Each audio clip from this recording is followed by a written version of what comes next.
Welcome to the Brad and Taylor Show. Today we have Tony Dransfield. You're listening to the Brad and Taylor Show, a podcast that inspires entrepreneurs to pursue their passions. We're sitting down with some of the best to learn how they got started and some lessons they learned along the way.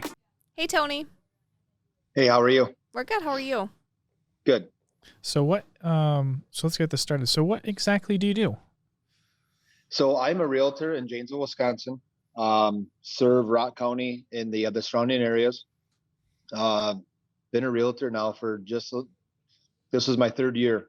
I got my license back in 2018, and it's been going well. That's awesome. So when you were younger, is this what you had planned for the future? Or what did you have planned? What did you want to do?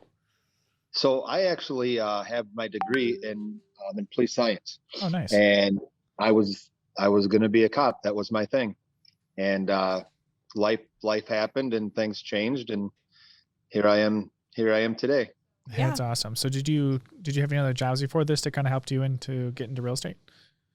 So I don't think it helped me get into real estate, but it kind of put me in the path of people that I met throughout, my journey of life. Yeah. I met my manager at my previous job that I just left. I was there for 14 years. I worked at a place in Janesville called Rath Gibson, and I met my manager there, way back when. And I just I wanted to do something different and make some extra money. And his wife actually had worked there still. So I had asked her, maybe I should get my license in real estate. And I sat down with him one weekend, and that was kind of it. Yeah, that's awesome. So when you started out, were you on a team, or do you go solo? What'd you do for that first year? I started out solo. I did it, if you want to call it part-time. I started part-time, and everything it went a lot quicker than I thought it was going to. My intention was to never really be full-time when I started in real estate, but with the way things went and the way things actually progressed within the last year, then that, my focus had transferred into going full-time. That's awesome. So when you did you get any advice that when you started out that kind of stuck with you along the way, that maybe you got like that right at the beginning when you started? I don't know if I guess it's kind of advice from my dad, and he's like, always stay humble. And I've kind of always been that way though. So, in a lot of my businesses were with people that I've known for a really long time. That's awesome. That's how I got started with a lot of my business. And so.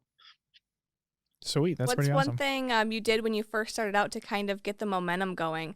I know you said you wanted to kind of go in part-time, but then it quickly escalated for you. So what was one thing that you did to first start out just to get that first client? Actually, it was a Facebook friend that I knew from a previous job when I was in high school. Yeah. I had my license for 2 weeks, and his wife was on Facebook looking for an agent, and I messaged her. I said, hey, just got my license. I'd love to help you guys. And I knew them for a long time. And that's kind of how it started. And then, kind of word of mouth. And I kind of joke, when I was in high school, I worked at A&W in Janesville here. And that's where I've had the most deals come out of A&W. Oh, wow. Back from a job from high school. It was like, I think I've had 9 or 10 deals come out of that. Wow. Just from having that previous relationship with those people. Right. Yeah. The connection really helps.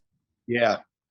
So, and then, I grew up in Janesville. So Okay. a lot of people, I know a lot of people, and that's really helped. Yeah. For your first transaction, take us back to that one. I know you said it was off Facebook. How did that go for you, the actual transaction itself? Was it smooth? Were you nervous? No, How did that go? it was absolutely terrible. So I'll never forget it. It was actually July 13th, which was a Friday. I'll never forget it. We had a hailstorm in Janesville a few months before that. The house had a bunch of hail damage. They were FHA financing. I knew absolutely nothing about FHA financing. we had to push closing back, like, I think almost a month. In that process, I had gotten my second deal, and my second deal actually closed before my first deal. Oh, Um, wow. Okay. yeah. So now going forward, I don't draft offers, and I don't close on the 13th. Well, I'll draft offers, but I won't try to close on the 13th. No That's more kind of Friday the 13th.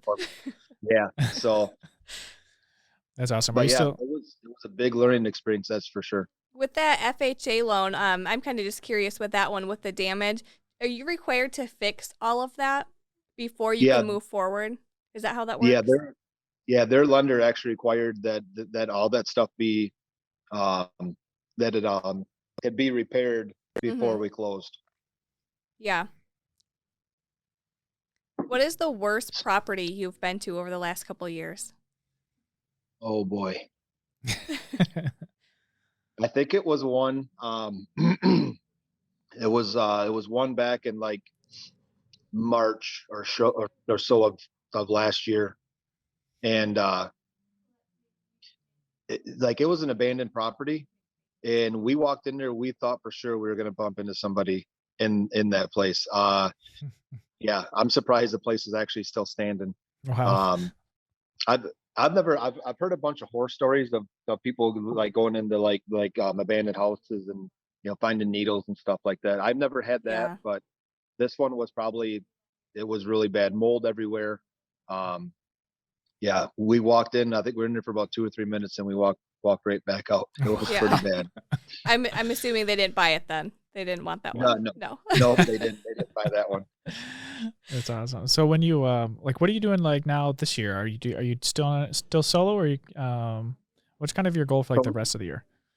so right now, for the rest of this year, I'm gonna continue to go solo. I just So back when I went full time, back the end of March, I went full time. I also accepted the assistant manager position in at the Janesville office. Oh, nice.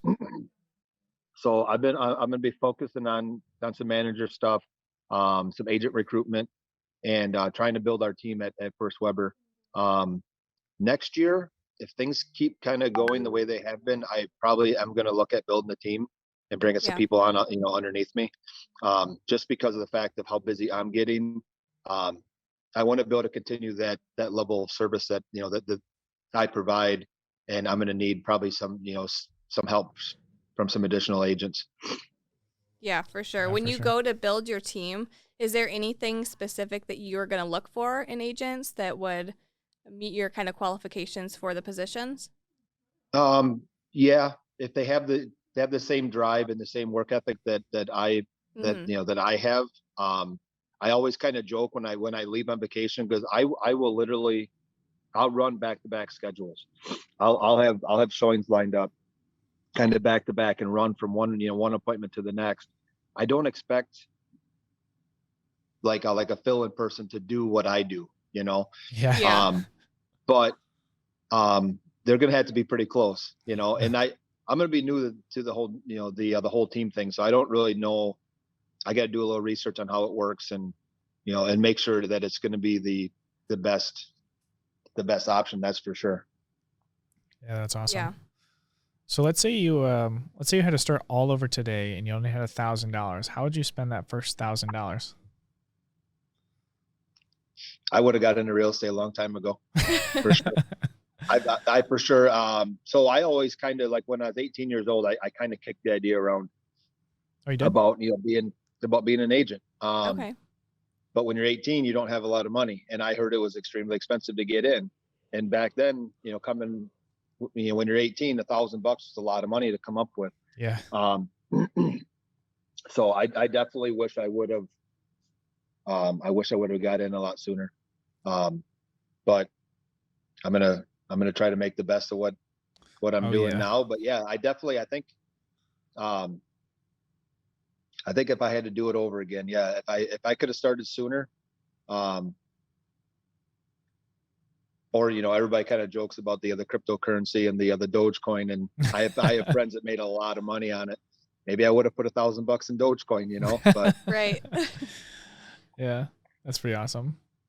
Nice. Well, before we go today, how can people get a hold of you? so they can contact me. They can call or text.